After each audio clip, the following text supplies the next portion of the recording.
Hi, ചെമ്പനീർ പൂവിന്റെ വരാൻ പോകുന്ന ഒരു കിടിലൻ എപ്പിസോഡിന്റെ റിവ്യൂയിലേക്കാണ് പോകുന്നത്. നമ്മുടെ ശ്രുതി ചന്ദ്രമതിയുടെ പേര് പാർലറിൽ നിന്ന് മാറ്റുന്നുണ്ട്.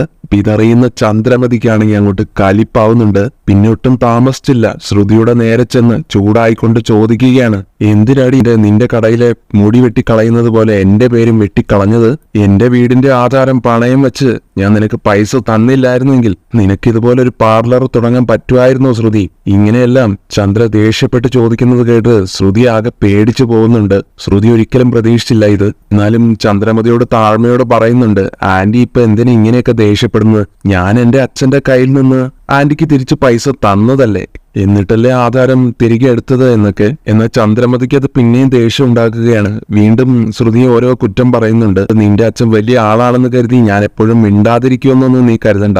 എനിക്ക് ഇഷ്ടമില്ലാത്ത കാര്യം ആര് ചെയ്താലും ഞാനത് തുറന്നു തന്നെ പറയും. പിന്നെ നീ ഇപ്പൊ പറഞ്ഞല്ലോ എനിക്ക് പണം തിരികെ തന്ന കാര്യം. ആ പണമേ ഞാൻ നിനക്ക് തന്നിട്ട് പലിശക്കാരന്റെ മുമ്പിലും ഇവിടെയും എത്രമാത്രം അപമാനിക്കപ്പെട്ടു എന്ന് നീ മറന്നുപോയോ? ശ്രുതി പറയുന്നുണ്ട്, ഞാനൊന്നും മറന്നിട്ടില്ലെന്ന്. ആന്റി, ഞാൻ ഈ ചെയ്തത് അത്ര വലിയൊരു കുറ്റമൊന്നും അല്ലല്ലോ എന്ന് പറയുന്നത് കേൾക്കുമ്പോ ചന്ദ്രമതി ശ്രുതിയോടായിട്ട് പറയുന്നുണ്ട്, തെറ്റല്ല പോലും. നീ എന്ത് ഈസി ആയിട്ടാ ഇത് പറയുന്നത്? എത്ര ധൈര്യമായിട്ടാ നീ ഇത് എന്നോട് പറയുന്നത്? നിനക്കായി ഞാൻ എത്രമാത്രം അപമാനിക്കപ്പെട്ടു എന്നറിയോ? പാർലറിൽ എന്റെ പേര് മാറ്റിയെന്ന് നീ എത്ര നിസ്സാരമായിട്ടാ എന്നോട് വന്ന് പറഞ്ഞത്. ഇതുവരെയും നിന്റെ അച്ഛൻ മലേഷ്യയിൽ വന്ന് നിന്നെ ഒന്ന് കാണാൻ പോലും വന്നിട്ടില്ല. വേറെ വല്ല അമ്മായിമ്മമാരാണെങ്കിലേ ഒരു 1000 ചോദ്യങ്ങൾ നിന്റെ അടുത്ത് ചോദിച്ചേനെ. നിന്നെ ഞാൻ ഒരു മകളായി കണ്ട കാരണം കൊണ്ടാ ഒന്നും മിണ്ടാതിരുന്നത്. അങ്ങനെ വരുമ്പോ നിന്റെ ഇഷ്ടത്തിന് തീരുമാനം ഒറ്റയ്ക്ക് എടുക്കാമോ? ഇനി പറ, എന്നോട് ചോദിക്കാതെ എന്തെങ്കിലും തീരുമാനം എടുക്കുമ്പോ എന്നോട് ചോദിക്കണോ വേണ്ടയോ എന്ന് ചന്ദ്രമതി ചോദിക്കുന്ന സമയത്ത് ചോദിക്കണമെന്ന് തന്നെ പറയുന്നുണ്ട് ശ്രുതിയും. അപ്പോ ചന്ദ്രമതി വീണ്ടും പറയുന്നുണ്ട്, എന്നിട്ട് നീ എന്റെ അടുത്ത് എന്തുകൊണ്ടാ ചോദിക്കാഞ്ഞത്? നീ പണക്കാരുടെ വീട്ടിൽ പിറന്നവളായിരിക്കും, പക്ഷേ ഇവിടെ നീ ചന്ദ്രമതിയുടെ മരുമകളാണ്. അത് നീ ആദ്യം മനസ്സിൽ വെക്കണം. ഇപ്പൊ നീ ചെയ്ത ഈ ഒരു കാര്യത്തിന് ഞാനാണ് തല കുനിച്ചു നിൽക്കുന്നത്. ആ സച്ചി ഇപ്പൊ എന്നെ കളിയാക്കുന്നുണ്ട്. എന്റെ പേര് പൂക്കടയിൽ മാത്രമേ ഉള്ളൂ എന്ന് പറഞ്ഞിട്ട് രേവതിയാണെങ്കിലും അമ്മയുടെ പേര് ഞാൻ ഒരിക്കലും എന്റെ കടയിൽ നിന്ന് മാറ്റില്ല എന്നൊക്കെ പറയുന്നു. അവരെന്തുകൊണ്ടാ ഇതൊക്കെ പറഞ്ഞത്? നിനക്ക് എന്നോട് മര്യാദയില്ലാത്ത കാരണം. ആ പൂക്കടയിൽ മാത്രമേ എന്റെ പേരുള്ളൂ എന്നാണ് അവര് പറയുന്നത്. ഈ അപമാനം എനിക്ക് താങ്ങാൻ കഴിയുന്നില്ലെന്നൊക്കെ പറഞ്ഞ് ചന്ദ്രമതി ശരിക്കും ദേഷ്യപ്പെടുന്നുണ്ട് ശ്രുതിക്ക് നേരെ. ശ്രുതി ചന്ദ്രമതിയോട് സോറിയൊക്കെ പറയുന്നുണ്ട്. ഞാനൊരു സർപ്രൈസ് ആയിട്ട് ആന്റിയോട് പറയാമെന്നാണ് കരുതിയത്. അങ്ങനെയൊക്കെ പറഞ്ഞ് കൺവിൻസ് ചെയ്യാൻ ശ്രമിക്കുന്നുണ്ടെങ്കിലും ഇത് സർപ്രൈസ് അല്ല, ഷോക്കാണ്. ഈ രീതിയിൽ നീ അപമാനപ്പെടുത്തി. വേറെ ആരെങ്കിലും ആണെങ്കിൽ ഞാൻ ഇങ്ങനെ ആയിരിക്കില്ല പ്രതികരിക്കുക. എന്നാൽ നിന്നെ ഞാൻ തന്നെ കൈപിടിച്ച് എന്റെ വീട്ടിലേക്ക് കൊണ്ടുവന്നു. എന്റെ മരുമകളായി കണ്ട് സ്നേഹിച്ചു. സുധിയും നിന്നെ ഒരുപാട് സ്നേഹിക്കുന്നുണ്ട്. അതുകൊണ്ടാണ് ഇതൊക്കെ തന്നെയാണ് നിന്നെ ആരെങ്കിലും എന്തെങ്കിലും പറഞ്ഞാലും ഞാൻ നിനക്ക് വേണ്ടി അവരോട് സംസാരിക്കാറുള്ളത്. പക്ഷെ നീ ഇപ്പോ ചെയ്ത ഈ കാര്യം എനിക്ക് ഒരിക്കലും മറക്കാൻ പറ്റില്ല ശ്രുതി. ഇതെല്ലാം കേൾക്കുന്ന ശ്രുതി വീണ്ടും പറയുന്നുണ്ട്, ഞാൻ നിങ്ങളെ ഹേർട്ട് ചെയ്യാൻ വേണ്ടി ചെയ്തതൊന്നുമല്ല ആന്റി ഇത്. ഏതായാലും നിനക്ക് ഞാനൊരു അവസാന വാണിംഗ് തരിക. ഇനി ഒരിക്കലും ഒരു കാര്യവും എന്നോട് പറയാതെ ചെയ്തു പോകരുത്. ഇനി ഒരു തവണ കൂടി നീ ഒന്നും പറയാതെ ചെയ്തു എന്ന് ഞാൻ അറിഞ്ഞാൽ ഈ ചന്ദ്രമതി ആരാണെന്ന് നീ അപ്പ അറിയും എന്നും പറഞ്ഞുകൊണ്ട് ശ്രുതിയോട് റൂമിൽ നിന്നും പുറത്തു പോകാൻ ആജ്ഞാപിക്കുന്നുണ്ട് ചന്ദ്രമതി. ശ്രുതിക്കാണെങ്കിൽ ശരിക്കും പേടിയാകുന്നുണ്ട്. ഈ ഒരു ചെറിയ കാര്യത്തിന് ഇവൻ ഇങ്ങനെയാണ് പ്രതികരിച്ചത്. അപ്പോ എല്ലാ സത്യങ്ങളും, തന്നെക്കുറിച്ചുള്ള എല്ലാ സത്യങ്ങളും അറിഞ്ഞാൽ പിന്നെ എന്തായിരിക്കും അവസ്ഥ എന്നോർത്ത് ശ്രുതിക്ക് നല്ല ടെൻഷൻ ആവുന്നുണ്ട്. ഇവിടെ രേവതിയാണെങ്കിൽ സച്ചിക്ക് സർപ്രൈസ് ആയിട്ട് കൊടുക്കാൻ ഒരു കാറൊക്കെ വാങ്ങിച്ചു വെച്ചിട്ടുണ്ട്. സച്ചിയുടെ ഫ്രണ്ടിന്റെ അടുത്ത് രേവതി പറയും, നീ സച്ചിയേട്ടനെയും കൂട്ടി ഷോറൂമിലേക്ക് ഒന്ന് പോകണമെന്നും കാറ് കാണിച്ചു കൊടുക്കണമെന്നും. ഫ്രണ്ട് അത് ഏൽക്കുകയും ചെയ്യുന്നു.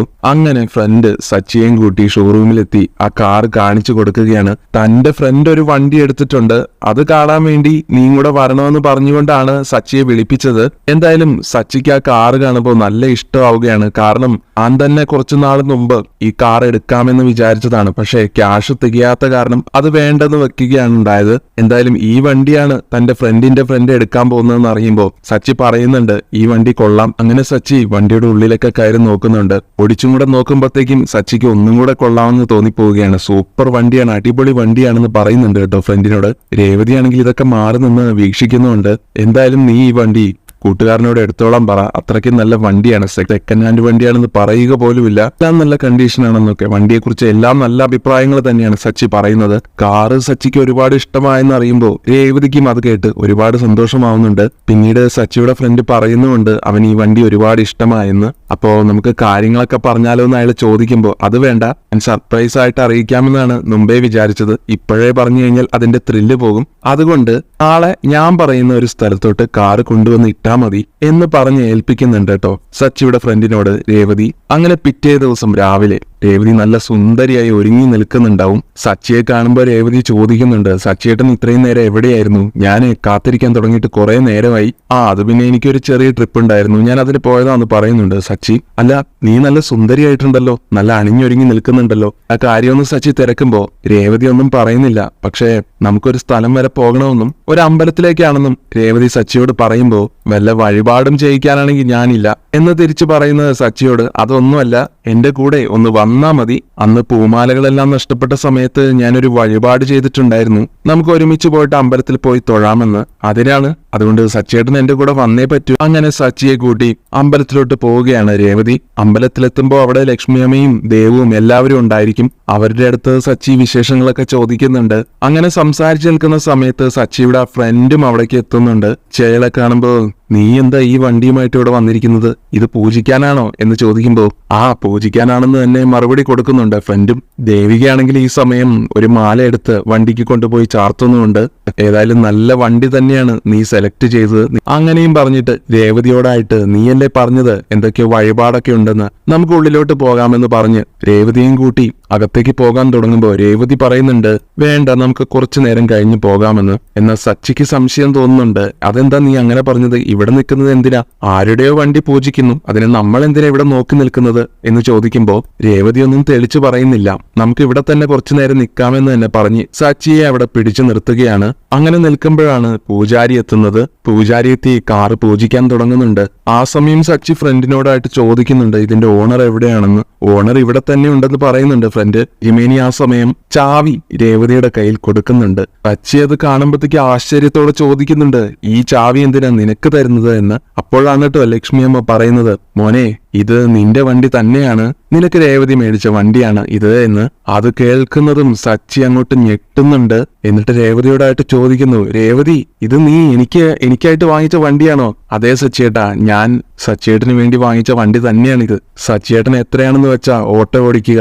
പണ്ടത്തെ പോലെ ഇനി കാറിൽ തന്നെ സച്ചിയേട്ടനായിട്ട് പോണം. അന്ന് നമുക്ക് വലിയൊരു ഓർഡറൊക്കെ കിട്ടിയില്ലേ, അതിലെ പൈസയും പിന്നെ ഞാൻ പൂക്കച്ചവടം നടത്തിയ കുറച്ച് പൈസയൊക്കെ കൂട്ടിവെച്ച് എല്ലാം കൂടെ ചേർത്ത് സച്ചിയേട്ടന് വേണ്ടി വാങ്ങിച്ചതാണിത്. സച്ചി പറയുന്നുണ്ട് കേട്ടോ, നീ എന്തിനാണ് ആ പൈസ മുഴുവൻ ഈ കാറിന് വേണ്ടി ചെലവാക്കിയത്? പക്ഷെ രേവതി പറയും, ഞാൻ അധ്വാനിച്ചുണ്ടാക്കിയ പൈസ കൊണ്ട് സച്ചിയേട്ടൻ ഒരു കാറ് വാങ്ങി തരാമെന്ന് പറയുമ്പോ എനിക്ക് അതിലും വലിയൊരു സന്തോഷം വേറെ എന്താ ഉള്ളത്. എന്തായാലും പൂജയൊക്കെ കഴിഞ്ഞു. രണ്ടാളും വണ്ടിയിൽ കയറിയിട്ട് ഒന്ന് കറങ്ങിയിട്ടൊക്കെ വരാൻ ദേവ് പറഞ്ഞപ്പോ രേവതി സച്ചിക്ക് ഡോറൊക്കെ തുറന്നു കൊടുത്ത് ഉള്ളിൽ കയറി ഇരിക്കുന്നുണ്ട്. എല്ലാവരോടും യാത്രയൊക്കെ പറഞ്ഞ് രണ്ടുപേരും പോവുകയാണ്. പോകുന്ന സമയത്ത് രേവതി ചോദിക്കുന്നുണ്ട്, സച്ചിയേട്ടന് വണ്ടി ഇഷ്ടമായോ എന്ന്. സച്ചിയാണെങ്കിൽ ഡബിൾ ഹാപ്പി അല്ലേ, ചിരിച്ചുകൊണ്ട് തലയാട്ടുന്നുണ്ട്. വണ്ടി സ്റ്റാർട്ട് ചെയ്ത് ഗിയർ മാറ്റുന്ന സമയത്ത് രേവതി ഈ സച്ചിയുടെ കൈയിന്റെ മുകളിൽ ഇങ്ങനെ കൈയൊക്കെ വയ്ക്കുന്നുണ്ട് കേട്ടോ. അങ്ങനെ ഒരുമിച്ച് രണ്ടുപേരും കൂടെ ഗിയറൊക്കെ മാറ്റിയിട്ടാണ് വണ്ടി ഓടിച്ചു പോകുന്നത്. അങ്ങനെ പോകുന്ന സമയത്ത് തനിക്ക് ഈ കാർ മേടിച്ചു തന്നതിലുള്ള നന്ദിയൊക്കെ സച്ചി രേവതിയോട് പറയുന്നുണ്ട്. അതേസമയം ഞാൻ എന്റെ പഴയ ഓട്ടോറിക്ഷ മിസ് ചെയ്യുന്നുണ്ടെന്നും പറയുന്നുണ്ട്. അല്ല, ഓട്ടോ ആകുമ്പോൾ നമുക്കിങ്ങനെ അടുത്തിരിക്കാമല്ലോ, ഇത്രയും ഡിസ്റ്റൻസ് ഉണ്ടാവില്ലല്ലോ, അതാണ് ഒരു സങ്കടം എന്നൊക്കെ പറയുന്നുണ്ട് സച്ചി. ഇത് കേൾക്കുന്ന രേവതി, അങ്ങനെയാണെങ്കിലേ ഞാൻ സച്ചിയേട്ടന്റെ മടിയിൽ കയറിയിരിക്കാമെന്നും കളിയാക്കി പറയും. എന്തായാലും രേവതി തനിക്ക് ഇത്രയും വലിയൊരു ഗിഫ്റ്റ് വാങ്ങിച്ചു തന്നപ്പോ തനിക്കും തിരിച്ച് എന്തെങ്കിലുമൊക്കെ രേവതിക്കും വാങ്ങിച്ചു കൊടുക്കണമെന്ന് സച്ചിക്ക് തോന്നുകയാണ്. അങ്ങനെ കുറെ മുല്ലപ്പൂവൊക്കെ മേടിച്ചു കൊടുക്കുന്നുണ്ട് രേവതിക്ക്. നീ എനിക്ക് വാങ്ങി തന്ന ഗിഫ്റ്റിനോളം ഒന്നും വരില്ലെങ്കിലും എന്നെ കൊണ്ട് സാധിക്കുന്നത് ഇപ്പൊ ഞാൻ നിനക്ക് മേടിച്ചു തരുന്നു എന്ന് പറഞ്ഞിട്ടാണ് മുല്ലപ്പൂ കൊടുക്കുന്നത്. സച്ചി തന്നെ ആ മുല്ലപ്പൂ രേവതിയുടെ തലയിൽ വെച്ച് കൊടുക്കുന്നൊക്കെയുണ്ട്. ഒരുപാട് മുല്ലപ്പൂക്കളുടെ ഇടയിൽ ഒരു റോസാപ്പൂ കൂടെ ഇരിക്കുമ്പോൾ ഒന്നുകൂടെ ഭംഗിയാണെന്ന് പറഞ്ഞ് ഒരു റോസാപ്പൂവും കൂടെ രേവതിയുടെ തലയിൽ ചൂടിക്കുന്നു സച്ചി. അതിനുശേഷം രേവതിയുടെ പേര് വണ്ടിയുടെ ബാക്കിൽ കൊടുക്കാമെന്നൊക്കെ സച്ചി തീരുമാനിക്കുന്നുണ്ട്. രേവതിക്ക് അത് ഇഷ്ടമാകുന്നില്ല.